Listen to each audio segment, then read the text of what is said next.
Good morning दोस्तों। आपका Kanaujia classes में फिर से स्वागत है। मैं सचिन सर आप सभी लोगों के लिए आज क्लास 10 का प्रश्नावली 6 त्रिभुज लेकर आया हूँ। देखिए, इसमें प्रश्नावली 6A हम पढ़ेंगे क्योंकि इसमें एग्जाम्पल तो दिया नहीं गया है 6A में। तो सबसे पहले हम 6A का यह सवाल पढ़ेंगे। कहा गया है कि क्वेश्चन नंबर 1 कहा गया है कि निम्नलिखित युग्मों के दो भिन्न भिन्न उदाहरण दीजिए। मतलब जो आपका दिया गया नीचे क्वेश्चन, उसका दो दो उदाहरण देकर समझाना है कि क्या होता है। जैसे में आप देख ही रहे हैं, पहला कहा गया समरूप आकृतियां क्या क्या होती हैं और दूसरा कहा गया ऐसी आकृतियां जो समरूप नहीं होती है। दो चीज के बारे में हमें बात करनी है। तो सबसे पहले आते हैं, चलिए बात करते हैं समरूप आकृतियां क्या होती है। तो समरूप आकृतियों के लिए दो उदाहरण देना है, तो हम पहला देखिए दे रहे हैं। समरूप आकृतियां क्या होती है, जैसे दो त्रिभुज समरूप होते हैं। दो त्रिभुज समरूप होते हैं। दो त्रिभुज हो क्या होते हैं, समरूप होते हैं। वह दोनों त्रिभुज चाहे तो दोनों त्रिभुज क्या हो, समबाहु हो, चाहे दोनों त्रिभुज विषमबाहु हो, चाहे दोनों त्रिभुज क्या हो, समद्विबाहु हो, तो वह आपस में क्या होते हैं, समरूप होते हैं। या तो लिख सकते हैं दोनों समद्विबाहु त्रिभुज समरूप होते हैं, ऐसे भी लिख सकते हैं। या लिख सकते हैं जब दोनों त्रिभुज क्या हो, विषमबाहु हो, तो समरूप होते हैं। दूसरा हम एग्जाम्पल दे देते हैं, जैसे ए दो वृत्त क्या होते हैं, दो वृत्त समरूप होते हैं। समरूप होते हैं। दो वृत्त भी आपस में क्या कहलाते हैं, समरूप कहलाते हैं। यदि उनकी त्रिज्या छोटा बड़ा उससे मतलब नहीं है, लेकिन वह समरूप होंगे। तो यह समरूप की आकृति है। निम्नलिखित युग्मों के दो दो भिन्न उदाहरण देने के लिए कहा था, हम दो दिए। देखिए, दो त्रिभुज समरूप होते हैं, मतलब जैसे एक त्रिभुज यह है, छोटा सा है, और एक त्रिभुज यह है, बड़ा सा है। तो आपका यह त्रिभुज है, मान लीजिए यह आपका त्रिभुज ABC है, और यह त्रिभुज क्या है, PQR है। तो यह जो आपका त्रिभुज ABC है, यह त्रिभुज जो है ABC, यह समरूप होगा त्रिभुज PQR के। यह दोनों त्रिभुज क्या है, समरूप होगा। दोनों त्रिभुज क्या होगा, समरूप होगा। और दोनों त्रिभुज समद्विबाहु होना चाहिए, या विषमबाहु दोनों होना चाहिए, या दोनों मतलब समान रूप से होना चाहिए। तो ये क्या कहलाएगा, समरूप कहलाएगा। अब चलिए सेकंड वाला हम कहें दो वृत्त समरूप होते हैं। जैसे दो वृत्त ले लिया जाए, मान लीजिए एक वृत्त यह हो गया और एक वृत्त यह हो गया। इसकी त्रिज्या कुछ और हो, इसकी त्रिज्या कुछ और, उससे मतलब नहीं है। लेकिन यह जो अगर इस वृत्त की त्रिज्या, वृत्त का केंद्र O है, यह मतलब इसका केंद्र O है, और यह इसकी त्रिज्या R है, और इसका केंद्र O डैश है, उसकी त्रिज्या क्या है, R डैश है। तो यह जो आपका सर्कल होता है जिसका केंद्र O और त्रिज्या R है, यह समरूप होगा। यह जिसका केंद्र क्या है, O डैश है, और त्रिज्या क्या है, R डैश। तो यह दोनों क्या हो जाएगा, आपस में समरूप होगा। बस सी का मतलब सर्कल, ओ का मतलब ओ केंद्र वाला वृत्त है जिसकी त्रिज्या क्या आ रही है। यह सी का मतलब सर्कल, ओ केंद्र वाला वृत्त नहीं है, यह ओ डैश वाला है, ओ डैश और इसकी त्रिज्या आर डैश। यह दोनों आपस में क्या है, समरूप है। तो हम कह सकते हैं कि दो वृत्त आपस में समरूप होते हैं, और दो त्रिभुज आपस में समरूप होते हैं। और दोनों त्रिभुज क्या होना चाहिए, चाहे समद्विबाहु होना चाहिए, चाहे विषमबाहु होना चाहिए, चाहे दोनों क्या होना चाहिए, समबाहु होना चाहिए। तो यही दोनों आकृतियां होती हैं जब क्या होता है, दोनों त्रिभुज समरूप होते हैं और दो वृत्त समरूप होते हैं। तो यह समरूप आकृतियां होगी। लेकिन क्वेश्चन में कहा गया सेकंड वाला कि ऐसी आकृतियां जो समरूप नहीं होती है। तो समरूप क्यों नहीं होती है, कौन कौन सा होता है जो समरूप नहीं होता है। जैसे हम कहें कि एक आयत और एक वृत्त। देखिए, एक आयत तथा एक वृत्त समरूप नहीं होते हैं। समरूप नहीं होते हैं, नहीं होते हैं। देखिए, एक आयत और एक वृत्त समरूप नहीं होता है कभी भी। जैसे में देखिए, हमने एक आयत खींच दिया ऐसे, और एक वृत्त की बात की गई। यह देखिए कभी एक दूसरे के समरूप नहीं होता है। यह वृत्त और यह आयत कभी एक दूसरे के समरूप नहीं होगा। और सेकंड दो दो एग्जाम्पल लेने के लिए कहा गया, तो हम लिख देंगे एक समबाहु त्रिभुज, समबाहु तथा समद्विबाहु त्रिभुज समरूप नहीं होते, समरूप नहीं होते हैं, समरूप नहीं होते हैं। समरूप का मतलब समान रूपरेखा वाला, मतलब जिसकी रूपरेखा एक ही तरह का हो वही समरूप कहलाता है। तो यही दो दो एग्जाम्पल हो गया, समरूप और समरूप नहीं है, मतलब यह समरूप आकृतियाँ और यह समरूप आकृतियाँ नहीं है, यही दोनों एग्जाम्पल है, ध्यान से देख लीजिए इसको। इसी प्रकार समरूप आकृतियाँ और समरूप आकृतियाँ नहीं है, इसका वर्णन किया जाता है। चलिए देखते हैं क्वेश्चन नंबर 2। क्वेश्चन नंबर 2 में कहा गया कि बताइए कि निम्नलिखित चतुर्भुज समरूप है कि नहीं है। समरूप है कि नहीं, तो आप देख के ही बता सकते हैं समरूप नहीं है, लेकिन हम सिद्ध करेंगे क्योंकि यह देखिए समांतर चतुर्भुज है और ये आयत के रूप का है। तो समरूप होने का मतलब क्या होता है, इनकी भुजाओं का जो अनुपात है वह बराबर होना चाहिए। इनकी भुजाओं का जो अनुपात होना है वह बराबर होना चाहिए और साथ ही साथ इनके कोण भी बराबर होने चाहिए। तो चलिए देखते हैं अब क्या होगा यहाँ पे। अब हम जैसे हम कर सकते हैं, इसकी भुजा देखिए पी क्यू है, इसकी भुजा क्या है पी क्यू बटा के, इसकी भुजा पी क्यू और इसकी भुजा ए बी, इसका जो अनुपात होता है तो पहले निकालेंगे, पी क्यू बटा ए बी निकालेंगे। अब चलिए इसका क्यू आर भुजा है तो हम लिखेंगे क्यू आर, क्यू आर बटा के क्या लिख सकते हैं, इसकी भुजा क्या बनेगी बी सी बनेगी, चलिए ठीक है। अब इसके बाद इसकी भुजा बनेगी आर एस, तो हम लिखेंगे आर एस बटा के इसकी भुजा क्या बनेगी सी डी बनेगी, चलिए ठीक है लिख लेते हैं सी डी। अब इसकी भुजा क्या है एस पी है, इसकी भुजा एस पी है और इसकी भुजा क्या है ए डी या डी ए भी लिख सकते हैं। अब चलिए सबकी वैल्यू रखते हैं। हमें पता है कि सबसे पहले हम पी क्यू लिखें, पी क्यू का मान 1.5 है बटा के। अब इसका आपको पी क्यू बटा ए बी का मतलब 3 है, चलिए ठीक है। क्यू आर का मान कितना है, क्यू आर का मान भी 1.5 है और बी सी का मान भी 3 है बराबर आर एस। चलिए देखते हैं आर एस का मान कितना है 1.5 है बटा के सी डी का मान देखिए सी डी का मान 3 है बराबर एस पी का मान 1.5 है। अब इसके बाद क्या है आपको पता है डी ए है, डी ए का मान भी कितना है 3 है। देखा जाए तो सबकी भुजाएं क्या है, सभी भुजाओं का जो अनुपात है वह सेम आ रहा है, क्योंकि भाग देंगे तो आएगा 1/2 ऐसे ही करके आए। चूंकि भुजाओं का अनुपात बराबर है तो हम सीधे समरूप नहीं कर सकते। अब हम पता करेंगे क्या इसका कोण बराबर है, तो देखेंगे कि यहाँ पे 90 डिग्री का एंगल बन रहा है, यहाँ पे 90 डिग्री का एंगल बन रहा है, लेकिन यहाँ पे देखिए 90 डिग्री का एंगल नहीं बन रहा है। तो लिखेंगे चूंकि चतुर्भुज चतुर्भुज के भुजाओं चतुर्भुज के भुजाओं का अनुपात भुजाओं का अनुपात बराबर है परंतु उनके कोण बराबर नहीं है, उनके कोण बराबर नहीं है। उनके भुजाओं का अनुपात तो बराबर रहेंगे परंतु कोण बराबर नहीं है, इसलिए आपका जो चतुर्भुज है कौन सा है पी क्यू आर एस, यह समरूप ए बी सी डी के नहीं है, के क्या है नहीं है, मतलब यह दोनों आपस में समरूप नहीं है। पता चला क्यों समरूप नहीं है, क्योंकि इनकी भुजाओं का जो अनुपात है वह तो बराबर है लेकिन इनके कोण बराबर नहीं है। अब चलिए चलते हैं क्वेश्चन नंबर 3 पर। देखिए क्वेश्चन नंबर 3 भी इसी प्रकार से है। कहा गया कि बताइए कि निम्नलिखित चतुर्भुज ABCD और PQRS समरूप है कि नहीं है। तो चलिए सबसे पहले हम इनकी भुजाओं का अनुपात निकालेंगे। आपको पता है इनकी भुजाओं का अनुपात सबसे पहले A शुरू करेंगे B, तो इसमें का भुजा AB है और इसकी देखी हुई भुजा देखिए PQ है बराबर, इसमें का BC है और इसमें का क्या है QR है, चलिए QR हो गया। फिर इसमें का देखिए इसमें का CD है और इसमें क्या है RS है, तो RS हो जाएगा बराबर, इसमें का हो जाएगा DA, इसमें का DA हो गया और इसमें का क्या होगा SP हो गया। अब चलिए सबकी वैल्यू रखते हैं।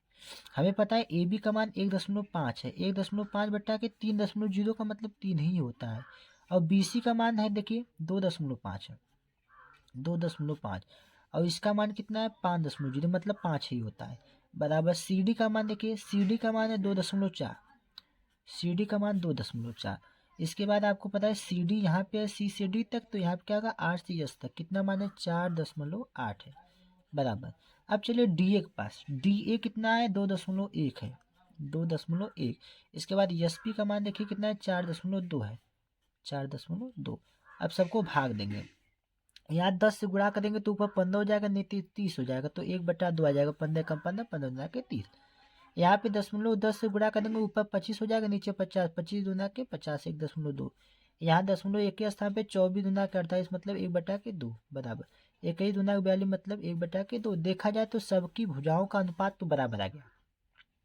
तो हम अभी समरूप नहीं कर सकते क्योंकि देखेंगे कोण बराबर है कि नहीं।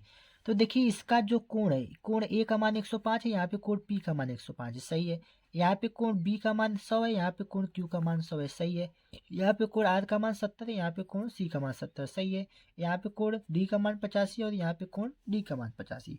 तो लिखेंगे चूंकि भुजाओं का अनुपात, भुजाओं का अनुपात, भुजाओं का अनुपात तथा जो भुजाओं का अनुपात है तथा कोण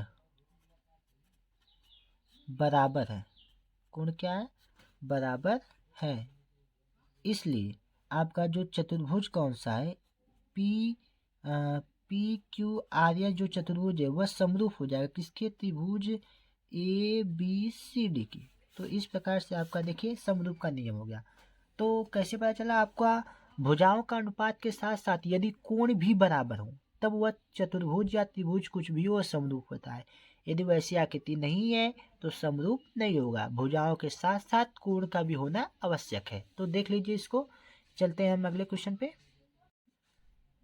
चलिए देखते हैं प्रमेय नंबर 1। देखिए कहा गया है कि एक त्रिभुज के एक भुजा के समांतर खींची गई सरल रेखा, एक त्रिभुज के एक भुजा, एक त्रिभुज है इसकी एक भुजा के समांतर खींची गई एक सरल रेखा दो अन्य रेखाओं को जिन दो रेखाओं पर प्रतिच्छेद करती है। मतलब एक त्रिभुज है इसके समांतर एक खींची गई जो रेखा है डी, मतलब बीसी के समांतर जो रेखा खींची गई डी है अन्य दो रेखाओं को मतलब ए बी और ए सी को कहा गया प्रतिच्छेद करती है। तो यहाँ पे और यहाँ पे क्या प्रतिच्छेद करती है। तो वे बिंदु भुजाओं को समान अनुपात में विभाजित करते हैं। तो वे बिंदु जो है उन भुजाओं को समान अनुपात में विभाजित करते हैं, वही कहा गया कि सिद्ध करना है। तो हम लिखे हैं ज्ञात में कि एक दिया गया त्रिभुज ए बी सी में आपका जो डी है यह बी सी के समांतर दिया गया है और कहा गया है कि ए बी और ए सी पर दो बिंदु डी और ई स्थित है। सिद्ध क्या करना है कि यह जो डी है यह ए बी को ए डी अनुपाते बी डी, देखिए ए डी बटा के बी डी बराबर यह जो ई है इस भुजा को ए ई बटा के सी के अनुपात में विभाजित करता है। यह हमें प्रूव करना है। तो इसको प्रूव करने के लिए हमें क्या करना पड़ेगा, रचना करना पड़ेगा। क्या करेंगे हम, वही रचना में लिखे हैं कि पहले बी को ई से मिलाएंगे, सी को डी से मिलाएंगे और यहाँ पे डी एफ लंब खींचेंगे किस पर, ए सी पर, और यह ई जी लंब खींचेंगे किस पर, ए बी पर। इतना पहले करना पड़ेगा हमें। चलिए देखिए इसको सिद्ध करने के लिए सबसे पहले हमें त्रिभुज लेना पड़ेगा। तो हम ऐसे लेते हैं, एक त्रिभुज लेंगे ए डी ई, एक त्रिभुज ये दिख रहा है ए डी ई। तो हम लिखेंगे त्रिभुज ए डी ई और एक त्रिभुज दूसरा लेंगे ए डी ई, हमने एक त्रिभुज लिया। अब दूसरा हम त्रिभुज लेंगे बी डी ई, यहाँ से यहाँ तक यह त्रिभुज दिख रहा है। देखिए क्या है, यह त्रिभुज बी डी ई में, त्रिभुज बी डी ई में। अब इन दोनों त्रिभुजों में त्रिभुज के क्षेत्रफल का फार्मूला लगाया जाता है। तो हम लिखते हैं क्षेत्रफल मतलब एरिया। एरिया आप त्रिभुज कौन सा है, त्रिभुज ए डी ई बटा के एरिया आप त्रिभुज कौन सा दूसरा वाला हमने माना है बी डी ई माना है। हमने पहले देखिए यह ऊपर छोटा सा त्रिभुज माना है, फिर इसके बाद इससे लगा हुआ है यह वाला त्रिभुज माना है यहाँ से यहाँ तक। अब देखिए यह त्रिभुज का मतलब यह वाला त्रिभुज एक लिए हम और एक ये वाला त्रिभुज लिए, इनको दोनों को मिलाया जाए तो यहाँ से यहाँ तक यही त्रिभुज है। अब इस त्रिभुज के लिए जो ऊंचाई होती है वह एक ही ऊंचाई होती है, लेकिन त्रिभुज दोनों के लिए कार्य करेगा। इस त्रिभुज के लिए भी ऊंचाई की बात होगा तो इसी को कहेंगे, और इस वाले त्रिभुज के लिए, इस वाले त्रिभुज के लिए भी ऊंचाई की बात होगी तो वही ऊंचाई कहेंगे, क्योंकि ऊंचाई त्रिभुज के बाहर भी हो सकती है। ऊंचाई का मतलब लंब बस डालना चाहिए जहाँ से रहे। तो आपको पता है कि त्रिभुज का जो क्षेत्रफल होता है उसका फार्मूला होता है 1/2 आधार गुणे ऊंचाई, आधार गुणे ऊंचाई। यह तो आप सब लोग पढ़े होंगे कि त्रिभुज का क्षेत्रफल होता है 1/आधार गुणे ऊंचाई। तो ये ऊपर वाले त्रिभुज का क्षेत्रफल हो गया। अब नीचे वाले त्रिभुज का भी क्षेत्रफल निकालेंगे, 1/2 आधार गुणे ऊंचाई हो जाएगा। चलिए आधार और ऊंचाई थोड़ा ध्यान दीजिए क्योंकि इसमें यही कंसेप्ट पे ध्यान देना पड़ता है। तो चलिए हम क्या करेंगे, पहले इस एरिया वाले को लिख लेंगे जिसका क्षेत्रफल, एरिया आप है त्रिभुज ए डी ई बटा के एरिया ऑफ त्रिभुज कौन सा है, बी डी ई, इसका जो क्षेत्रफल है देखिए 1/2 से 1/2 कट जाएगा। अब आधार की बात की गई तो हम ऊपर लिखे हैं त्रिभुज ए डी ई लिखे हैं, तो ए डी ई इसके लिए जब आधार की बात की जाएगी तो हम मानेंगे ए डी आधार है, तो हो जाएगा क्या, ए डी गुणे ऊंचाई की बात होगी तो इस त्रिभुज की जो ऊंचाई है यह लंब हम डालें इस पे तो क्या हो जाएगी, ई जी हो जाएगी, लिख देंगे ई जी बटा के। अब इस वाले त्रिभुज की बात हो रही है, इस वाले त्रिभुज के नीचे देखिए हम ये लिखे हैं बी डी ई लिखे हैं, बी डी ई इस वाले त्रिभुज में लिखे हैं, इसके लिए आधार क्या हो जाएगा, बी डी हो जाएगा। तो चलिए हम इसके लिए आधार बी डी मान लेते हैं। गुणे ऊंचाई की बात होगी तो यह त्रिभुज की ऊंचाई यही ऊंचाई कार्य करेगी, क्योंकि त्रिभुज ऐसे ऐसे भी त्रिभुज मान लीजिए आपका कभी त्रिभुज ऐसे बना है, ये ऐसे बना है ऐसे, तो आपकी जब ऊंचाई है तो अब ऐसे थोड़ी मिलाएंगे, आपको ऊंचाई ऐसे भी देख सकते हैं ना, तो इसलिए ऊंचाई का कार्य यही करता है, क्या, ईजी करता है, तो हम लिख देंगे ईजी। आपको बताइए ईजी से ईजी कट गया तो आपका क्या हो जाएगा, यहाँ पे बचेगा एरिया ऑफ त्रिभुज कौन सा बचेगा, ए डी ई बचेगा बटा की, फिर क्या बचेगा नीचे, एरिया ऑफ त्रिभुज बी डी ई बचेगा। इसका जो क्षेत्रफल बनेगा वो बचा, ऊपर ए डी बचा है और नीचे क्या बचा है, बी डी बचा है। इसको मान लेंगे समीकरण नंबर 1। यहाँ तक तो कंफर्म हो गया होगा। अब चलिए देखते हैं इधर वाले त्रिभुज में, अब वही त्रिभुज इधर भी लेना पड़ता है, कैसे लेंगे, चलिए देखते हैं। चलिए देखिए अब इधर वाले त्रिभुज में लेंगे तो एक तो त्रिभुज अब ऐसे देखिए ये वाला ऐसे है, तो इस वाले में कैसे लेंगे, इस वाले में लेंगे वही त्रिभुज ए डी ई, तो पहला बनेगा और दूसरा बनेगा सी ई डी बनेगा ऐसे, एक तो बनेगा वही ए डी फिर एक बनेगा क्या, सी ई डी ऐसे, तो हम लिखेंगे त्रिभुज ए डी ई और त्रिभुज कौन सा दूसरा हो जाएगा, सी ई डी में, त्रिभुज सी ई डी में, इसमें भी क्षेत्रफल लगाएंगे, त्रिभुज का क्षेत्रफल चलिए लगाते हैं, एरिया ऑफ त्रिभुज ए डी ई बटा के एरिया ऑफ त्रिभुज कौन सा, सी ई डी बराबर, चलिए सी ई डी हो गया। अब हमें पता है area of A D E है, ए डी ई, तो चलिए ए डी ई के लिए हमें पता है इस त्रिभुज के लिए क्या हो जाएगा, फार्मूला वही लगेगा 1/2 आधार। जब आधार की बात होगी तो हम इस वाले त्रिभुज को ऐसे लिए तो ए ई आधार इस बार यह हो जाएगा, तो क्या हो जाएगा ए ई गुणे ऊंचाई क्या हो जाएगी, हम इस वाले त्रिभुज को जब ऐसे इधर के लिए लिए थे तो ऊंचाई उस समय यह थी, लेकिन जब इधर के लिए ले रहे तो ऊंचाई क्या हो जाएगी, डी एफ हो जाएगी, तो ऊंचाई क्या हो जाएगी, डी एफ बटा के नीचे वाले में भी वही फार्मूला हो जाएगा 1/2 आधार। आधार का मतलब इसके लिए त्रिभुज यह देखा नीचे त्रिभुज का ना सी ई डी है ना, सी ई डी, सी ई डी इसके लिए क्या हो जाएगा आधार, यस सी होगा, सी ई गुणे ऊंचाई, इसके लिए ऊंचाई वही बाद वाला कौन सा, डी एफ। चलिए तो देखिए 1/2 से 1/2 कट जाएगा, डी एफ से डी एफ कट जाएगा, तो बचा क्या, एरिया ऑफ त्रिभुज ए डी ई बटा की एरिया ऑफ त्रिभुज सी ई डी बराबर क्या बचा, इधर बचा आपका ए ई और नीचे क्या बचा, सी ई बचा, इसको मान लेंगे समीकरण नंबर 2। अब चलिए थोड़ा सा बात आपको ध्यान देना पड़ता है, एक आप लोग 9 में प्रमेय पढ़े हैं कि जब कोई त्रिभुज जो है दो समांतर रेखाओं के बीच में हो, देखिए यह समांतर रेखा है और इसके बीच में दो त्रिभुज बना हुआ है, एक देखिए यह त्रिभुज ऐसे बना हुआ है, यहाँ से गया ऐसे आया और ऐसे, और एक त्रिभुज देखिए ऐसे बना हुआ है, यहाँ से गया यहाँ से आया और ऐसे आया। तो जब ऐसे समांतर रेखाओं के बीच में दो त्रिभुज हों, वह दोनों त्रिभुज एक ही आधार पे हो तो उन दोनों का क्षेत्रफल बराबर होता है। तो यहाँ पे हम कंडीशन लगाएंगे, कौन कौन सा त्रिभुज का क्षेत्रफल बराबर होगा, यह वाला त्रिभुज जो आप माने रहे बी डी ई, चूंकि आपका क्षेत्रफल जो है एरिया आप कौन सा त्रिभुज बी डी ई का जो क्षेत्रफल है वो बराबर होगा इस वाले क्षेत्रफल सी ई डी के, देखिए ऐसे है ना, तो यह किसके बराबर हो जाएगा, सी ई डी के हो जाएगा, तो लिखेंगे एरिया आप त्रिभुज कौन सा, सी ई डी के, यह हो गया आपका जो बी डी ई था यह बराबर हो गया क्षेत्रफल सी ई डी के। क्यों बराबर है, क्योंकि यह कंडीशन है कि समांतर रेखाओं के बीच में, मतलब क्यों, क्योंकि डी समांतर है किसके, बी सी के, और दो समांतर रेखाओं के बीच में जो त्रिभुज बनता है उसका क्षेत्रफल क्या होता है, बराबर होता है। तो इसी का यूज करेंगे। हमें पता है समीकरण 1 में देखिए नीचे वाला भाग थोड़ा ध्यान दीजिएगा, इसमें area of C E D है, सी ई डी या सी ई डी के स्थान पे एरिया बी डी ई लिख सकते हैं क्या, तो वही लिखेंगे। चलिए ऊपर है एरिया ऑफ त्रिभुज कौन सा, ए डी ई, और नीचे क्या हो जाएगा, आपको पता है वह क्षेत्रफल उसके बराबर हो जाएगा।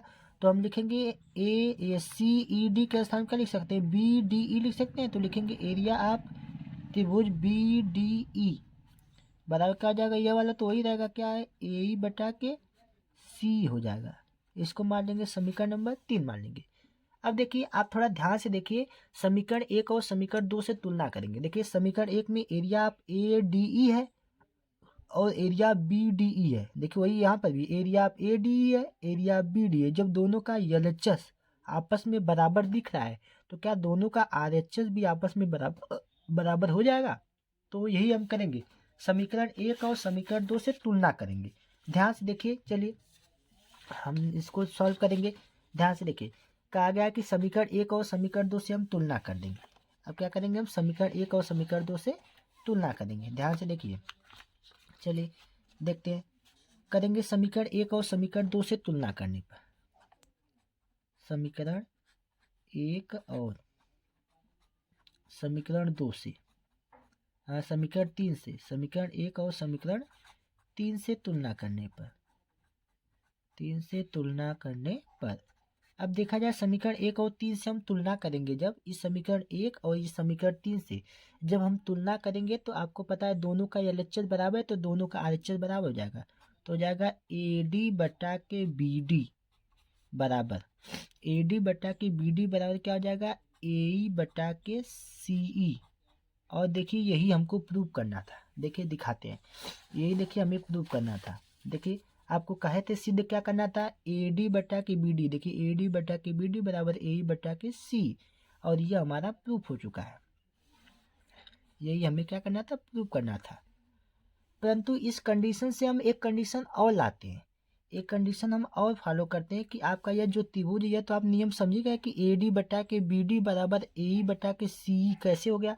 लेकिन एक कंडीशन और होता है, यह ए डी बटा के ए बी भी होता है और ए ई बटा के ए सी भी होता है। या तो आप ऐसे भी लिख सकते हैं कि जो आपका ए बी बटा के ए डी भी होता है और ए सी बटा के ए ई भी होता है। बहुत कंडीशन होता है, बस पूरा बटा के आधा, पूरा बटा के आधा भी कर सकते हैं। मतलब पहले पहले छोटा भी हो सकता है, उसके ऊपर बड़ा भी हो सकता है, पहले बड़ा भी हो सकता है, उसके नीचे छोटा भी हो सकता है। बहुत कंडीशन बनता है। तो चलिए हम आपको इसी से बड़ा वाला सिद्ध करके दिखाते हैं कि बड़ा वाला कैसे होता है। तो चलिए बड़ा वाला सिद्ध करने के लिए क्या करेंगे, इसको देखेंगे आप लोग। चलिए बड़ा वाला सिद्ध करने के लिए हमें क्या करना पड़ता है, दोनों पक्षों में एक जोड़ देते हैं। लिखेंगे दोनों पक्षों में, दोनों पक्षों में एक जोड़ने पर, एक जोड़ने पर। जब दोनों पक्षों में एक जोड़ेंगे तो देखिए ए डी है बटा के क्या है, बी डी है, इसमें एक जोड़ दिया गया बराबर। इधर क्या है, ए ई है बटा के सी है, इसमें भी एक जोड़ दिया गया। अब चलिए इसको हल करेंगे तो आप लॉस ऐसे ले सकते हैं। तो आपका यह ए डी हो जाएगा प्लस यह बी डी का गुणा हो जाएगा, क्या हो जाएगा, बी डी हो जाएगा बटा की बी डी हो जाएगा बराबर। इधर देखेंगे तो क्या हो जाएगा, ए ई हो जाएगा प्लस सी हो जाएगा बटा के सी हो जाएगा। अब चलिए हम चित्र में देखेंगे और इसको जोड़ेंगे, ध्यान से देखिएगा। चलिए देखिए ये आपका फिगर है, हमें कहा गया कि ए डी में बी डी को जोड़ना है, ए डी में बी डी को जोड़ना है। जब ए डी में बी डी को जोड़ेंगे तो ये पूरा बनेगा ए बी। तो हम चलिए ए डी में बी डी जोड़ रहे हैं तो पूरे को लिख दे रहे हैं, हम क्या लिख दे रहे हैं, ए बी बटा के नीचे क्या है उसको लिख देते हैं, नीचे क्या है, बी डी है। चलिए बराबर। अब ए ई में सी जोड़ना है, चलिए ए ई में जोड़ना है सी ई। जब ए ई में सी जोड़ेंगे तो पूरा बनेगा क्या, ए सी बनेगा। तो चलिए हम ऊपर वाले को लिख देते हैं ए सी, और नीचे क्या बचा आपका, सी ई बचा। तो यही देखिए आपका प्रूफ हो चुका बड़ा वाला। कैसे बड़ा वाला प्रूफ हुआ, हमें पता है ए बी बटा के बी डी मिला है, मतलब ए बी बटा के बी डी ऐसे मिला है, और क्या मिला है, ए सी बटा के ए ई ऐसे मिला है ना। देखिए ए बी बटा के क्या मिला है, बी डी, ए बी बटा के बी डी मिला है, और पूरा ए सी बटा के क्या मिला है, सी मिला है। यदि आप ऐसा नहीं करना चाहते हैं तो आप क्या करेंगे, पलट देंगे, पलटने के बाद भी जोड़ सकते हैं। इस प्रकार से आपका जो यह प्रमेय एक था यह समाप्त हो गया। यह बहुत इंपॉर्टेंट प्रमेय है, इसको थेल्स के प्रमेय से भी नाम जाना जाता है, इसका नाम थेल्स प्रमेय भी है। तो पेपर में कभी कभी पूछ सकता है कि बताइए थेल्स प्रमेय को सिद्ध कीजिए। तो आप थेल्स प्रमेय को सिद्ध करने के लिए कहेगा तो आप यहीं तक ही सिद्ध करेंगे, यहाँ तक आप सिद्ध कर देंगे, यहाँ तक ही आपका आंसर हो जाएगा। यह तो बस यूज करने के लिए बताया जाता है कैसे होता है, लेकिन आप थेल्स प्रमेय तक यहीं तक यूज करेंगे, यहाँ तक आपका सही होगा। चलिए ठीक है, चलते हैं अगले प्रमेय पर। ये प्रमेय दो, प्रमेय दो जो है वो प्रमेय एक का विलोम कहलाता है, जिसे कहा जाता है कि आधारभूत अनुपातिक प्रमेय का विलोम। क्वेश्चन में कहा गया कि जब कोई रेखा किसी त्रिभुज की दो भुजाओं को समान अनुपात में विभाजित करती है, मतलब कहने का मतलब क्या है कि यदि कोई एक रेखा त्रिभुज की दो भुजाओं को समान अनुपात में विभाजित करे तो सिद्ध कीजिए कि तो यह रेखा तीसरी भुजा के समांतर होती है। तो यह रेखा जो है यह तीसरी भुजा के समांतर होती है, यही प्रूव करना है। तो सबसे पहले हम लिखेंगे ज्ञात, कि ज्ञात में क्या दिया गया। चलिए दिखते हैं, ज्ञात है, ज्ञात है। चलिए ज्ञात है लिखने की जब बात आएगी तो हम क्या लिखेंगे, हमें ज्ञात है कि यह जो डी है यह बीसी के समांतर, यह सिद्ध करना है हमें कि डी जो है बीसी के समांतर है। उससे पहले यह दिया गया कि यह अनुपात में विभाजित करिए, मतलब कहने का मतलब दिया गया है कि आपका जो एडी है और बट्टा के जो बीडी है यह बराबर अनुपात में बांट रही है, किसको, ए बटा के ईसी को, या सी भी कर सकते हैं, ये आपको दिया गया। ज्ञात में यही दिया गया का आपका ए डी बटा के बी डी बराबर ए बटा के सी है। आपको सिद्ध क्या करना है, चलिए लिखते हैं, सिद्ध करना है, सिद्ध करना है। क्या सिद्ध करना है भाई, चलिए देखिए सिद्ध क्या करना है। आपको सिद्ध करने में कहा गया है कि आपका जो रेखा यह वाली है, आपकी जो यह रेखा है, कौन सी रेखा, आपकी जो यह रेखा है डी, यह समांतर हो जाए किसके, बीसी के। तो ये लिख दीजिए कि आपकी जो डी समांतर रेखा है इसको सिद्ध समांतर करना है, डी को किसके समांतर सिद्ध करना है, बीसी के समांतर सिद्ध करना है। अब इसके बाद इसमें एक रचना करनी पड़ती है। क्या रचना करेंगे, लिखते हैं रचना। हमको इस रेखा को सिद्ध करना है कि इसके समांतर हो जाए, लेकिन हम एक रेखा का अपने से निर्माण करेंगे, कहेंगे कि यह रेखा उसके समांतर है। हम यहाँ से एक रेखा खींचेंगे ऐसे, और इसका नाम लिख दिए मान लीजिए ई डैश, यहाँ पे ई है तो इसको हमने मान लिया ई डैश। और हम कहेंगे कि आपका यह जो ई डैश है यह इस पे समांतर है, यह जो आपका ई डैश जा रही है हम कहेंगे कि ई वाला ई डैश इस पर समांतर है। लेकिन आप देखेंगे कि यह ई डैश और यह आपका लास्ट में ऐसा मिलेगा कि आपका जो सी ई डैश है और सी दोनों बराबर आएगा, लेकिन यह संभव नहीं है क्योंकि जब दोनों बिंदु एक पर होगा तभी संभव है। तो चलिए हम रचना लिख देते हैं, डी ई डैश खींचा, डी ई डैश खींचा, या सीधे सीधे लिख सकते हैं कि जो डी ई डैश है वह समांतर हमने क्या किया है, बी सी के खींचा है, यह भी लिख सकते हैं, यही आप रचना में लिख सकते हैं। चलिए अब लिखते हैं प्रमाण। प्रमाण का मतलब सिद्ध करना है कि कैसे क्या होगा। तो चलिए देखते हैं, चलिए सिद्ध करते हैं। देखिए चूंकि हमें पता है कि जब यह रेखा हमने माना है कि इस रेखा के समांतर है, जब कोई त्रिभुज में जब कोई रेखा किसी रेखा के समांतर होती है तो वह रेखा उसको समान भागों में क्या करती है, बांट देती है। तो हम लिखेंगे जब हमने माना है कि डी ई डैश जो है यह समांतर है किसके, बीसी के। जब समांतर इसका मतलब ए डी बटा के बी डी, ए डी बटा के जो बी डी बनेगा यह बराबर बनेगा किसके, ए ई डैश, ए ई डैश बटा के सी ई डैश, सी ई डैश को, इसको मान लेंगे क्वेश्चन नंबर फर्स्ट। लेकिन आपको कुछ दिया गया है, देखिए आपको दिया गया क्वेश्चन में कि ए डी बटा के जो बी डी है वह तो किसी और के बराबर है, कहा गया ए ई बटा के सी के बराबर। देखिए यह कैसे पता है, हमें ज्ञात से पता है भाई, ज्ञात से। इसको मान लेंगे समीकरण नंबर 2। अब समीकरण 1 और समीकरण 2 से तुलना कर दीजिए। समीकरण 1 और समीकरण 2 से तुलना करने पर, समीकरण 1 और समीकरण 2 से हम चलती तुलना कर देते हैं। समीकरण 1 और समीकरण 2 से तुलना करेंगे, देखिए दोनों का जो एलएचएस है वो बराबर दिख रहा है, क्या, एडी बटा बीडी, एडी बटा बीडी, तो दोनों का आरएचएस बराबर हो जाएगा। तो आरएचएस क्या हो जाएगा, ए ई का डैश बटा के सी ई का डैश बराबर, यहाँ पे है ए ई और बटा के सी है। अब हम क्या करते हैं, दोनों पक्षों में एक जोड़ देते हैं, दोनों पक्षों में क्या करेंगे, एक जोड़ देंगे। चलिए दोनों पक्षों में एक जोड़ते हैं, तो यहाँ पे हम फिर से लिख लेते हैं, आपका जो ए का डैश है इसमें जोड़ना है एक, और इसके बटा तो अभी था क्या, सी का डैश था, प्लस बराबर फिर ए बटा के क्या है, ए बटा के आपका है सी ई, इसमें जोड़ना है एक। चलिए जोड़ते हैं। अब क्या करेंगे, जोड़ना होगा तो ए का डैश हो जाएगा, यहाँ पे प्लस ले लेंगे, इसका इसमें गुणा, इसका इसमें गुणा होगा तो क्या हो जाएगा, प्लस सी ई का डैश बटा के आपका क्या हो जाएगा, यहाँ पे सी ई डैश का गुणा हो जाएगा तो सी ई का डैश हो जाएगा बराबर। अब यहाँ पे हल करेंगे तो हो जाएगा ए ई प्लस इसका गुणा होगा तो क्या हो जाएगा, सी ई बटा के क्या हो जाएगा, सी ई हो जाएगा। चलिए सॉल्व करते हैं। हमें पता है कि ए ई का डैश, देखिए ए ई का डैश मतलब यहाँ से लेकर यहाँ तक की बात हो रही है, और सी ई डैश का मतलब सी से लेना है, ई डैश तक जाना है मतलब यहाँ तक। अब इसका भाग और इसका भाग जोड़ना है, मतलब पूरा क्या हो जाएगा, ए सी हो जाएगा बटा के।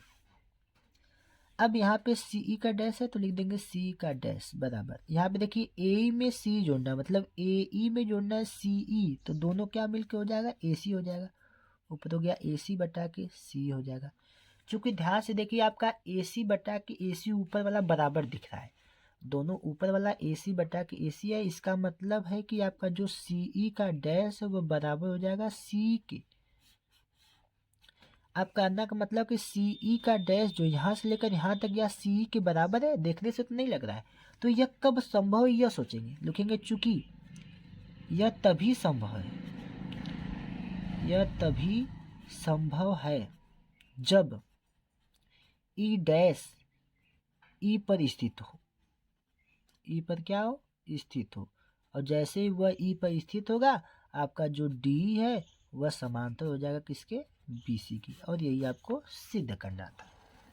इस प्रकार आपका जो प्रमेय नंबर 2 था, जो अनुपातिक प्रमेय या थेल्स प्रमेय का विलोम था, वह इस प्रकार से सिद्ध हो चुका है, देख लीजिए।